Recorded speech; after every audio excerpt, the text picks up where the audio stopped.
السلام علیکم ورحمۃ اللہ وبرکاتہ۔ Welcome to Painda T V YouTube channel سلسلہ سنہرے واقعات۔ قاضی ابو الحسین بن عقبہ کہتے ہیں کہ میرے چچا کی بیٹی نہایت دولت مند اور امیر تھی۔ میں نے اس سے شادی کر لی اور اس کے مال سے استفادہ کرنے لگا۔ مال کی بدولت میں نے خفیہ طور پر ایک اور شادی کر لی۔ ادھر کسی شخص نے میری پہلی بیوی کو بتا دیا کہ میں نے دوسری شادی کر لی ہے۔ بس پھر کیا تھا، گھر میں طوفان آ گیا۔ میری بیوی سخت ناراض ہوئی۔ اس نے مجھ سے کہا کہ دیکھو، تم میری دولت استعمال کرتے تھے، آج کے بعد تم ایسا نہیں کر سکو گے۔ میں تمہارے گھر نہیں رہنا چاہتی۔ تمہارے لیے ایک ہی راستہ ہے کہ یا مجھے رکھو یا اس دوسری بیوی کو۔ مجھے رکھنا چاہتے ہو تو اسے فوراً طلاق دو۔ گھر میں یہ جھگڑا چلتا رہا۔ میں نے اپنی بیوی کو سمجھایا کہ میری کوئی دوسری بیوی نہیں ہے، تو اس نے کہا اگر تم سچے ہو تو یوں کہو، میں تمہارے سوا تمام بیویوں کو طلاق دیتا ہوں۔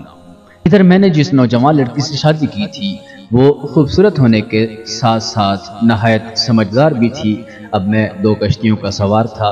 پہلی بیوی میری چچا زاد اور نہایت امیر تھی مگر مجھ کو پسند نہ تھی، اور دوسری بیوی غریب مگر سمجھدار تھی۔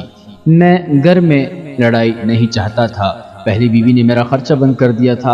اب میرے لیے اس کے سوا کوئی چارہ نہ تھا کہ کوئی ایسا طریقہ اختیار کروں کہ میری پہلی بیوی بھی راضی ہو جائے اور اس کو تسلی ہو جائے کہ میں نے کوئی شادی نہیں کی اور دوسری بیوی کو طلاق بھی نہ دینی پڑے۔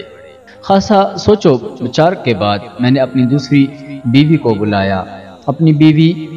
خاصے سوچو بچار کے بعد میں اپنی دوسری بیوی کے پاس گیا اور اس سے کہا کہ تم اپنے ہمسایوں کے پاس جاؤ، ان سے ایک عمدہ اور خوبصورت لباس عاریتاً لے لو اور پھر خوب بن سور کر خوشبو لگا کر میری پہلی بیوی کے پاس جاؤ تاکہ اسے احساس ہو جائے کہ تم نہایت امیر اور مالدار عورت ہو۔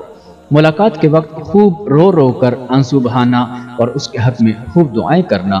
جب وہ تمہاری کثرت گریہ و زاری سے متاثر ہو جائے گی تو یقیناً تم سے پوچھے گی تمہاری مشکل اور پریشانی کیا ہے۔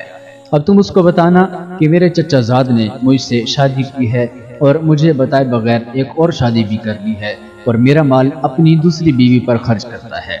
مجھے تمہاری مدد کی ضرورت ہے۔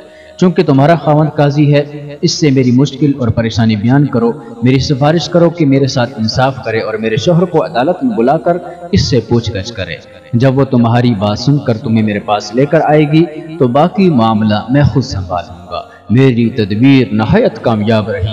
میری ہدایت کے مطابق میری نئی بیوی نے نہایت خوبصورت لباس زیب تن کیا اور ایک مالدار عورت کے روپ میں ہمارے گھر آئی۔ میں اس وقت گھر ہی پر تھا۔ اس نے آتے ہی زور زور سے رونا شروع کر دیا۔ میری پہلی بیوی نے اس کے آنسو صاف کیے، اسے چپ کرایا، اس کی دلجوئی کی اور کہا کہ بہن بتاؤ تمہارا مسئلہ کیا ہے، کیوں رو رہی ہو؟ اب اس نے میرے کہے ہوئے الفاظ دہرا دیے۔ اس نے کہا بہن میرا شوہر قاضی تو تمہارے شوہر سے بھی بدتر ہے، وہ بھی مجھے دھوکے میں رکھ کر شادی کیے ہوئے ہے۔ یہ کہہ کر وہ میری نئی بیوی کا ہاتھ پکڑے ہوئے غصے میں میری مجلس میں آئی اور کہنے لگی اس بدنصیب بیوی کا حال بھی میرے ہی جیسا برا ہے، اس کی بات سنو اور اس کے ساتھ انصاف کرو۔ میں نے نئی بیوی سے پوچھنا شروع کیا کیا بات ہے، کیا شکوہ لے کر آئی ہو؟ اس نے جو کچھ سکھایا پڑھایا گیا تھا وہ عرض کر دیا۔ میں نے اس سے پوچھا کیا تیرے چچا کے بیٹے یعنی تیرے شوہر نے تمہارے سامنے اعتراف کیا ہے کہ اس نے دوسری شادی کر رکھی ہے؟ اس نے کہا نہیں، اللہ کی قسم، بھلا وہ میرے خوف کے مارے کیوں کر اعتراف کرے گا؟ میں نے پوچھا پھر کبھی تو نے اس کی دوسری بیوی کو دیکھا ہے اور اس کی شکل پہچانتی ہو؟ وہ کہنے لگی نہیں۔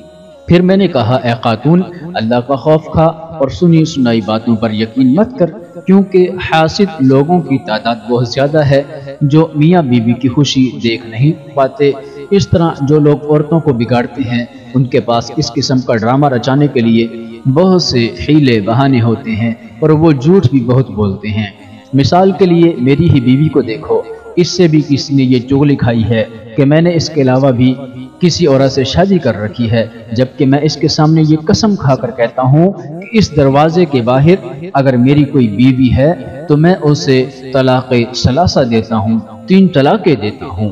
یہ سنتے ہی میری چچا کی بیٹی یعنی میری پہلی بیوی اٹھی اور میرے سر کو چوم لیا، بوسہ دیا اور کہنے لگی مجھے اب یقین ہو گیا ہے اے قاضی کہ تم پر جھوٹ باندھا گیا ہے۔ اس طرح میرا کام چل گیا، اور چونکہ میری دونوں بیویاں میرے پاس ہی موجود تھی اس لیے میری قسم بھی واقع نہیں ہوئی، کیونکہ قسم تو کھائی گئی تھی کہ دروازے سے باہر موجود بیوی کی طلاق کی۔ اس واقعے سے معلوم ہوا کہ وہ قاضی نہایت ذہین اور فطین تھے، اور انہوں نے نہایت ہی ذہانت کے ساتھ اپنی دوسری بیوی کو طلاق سے بچا لیا اور پہلی بیوی کو بھی مطمئن کر دیا۔ واقعے کا اختتام ہوا۔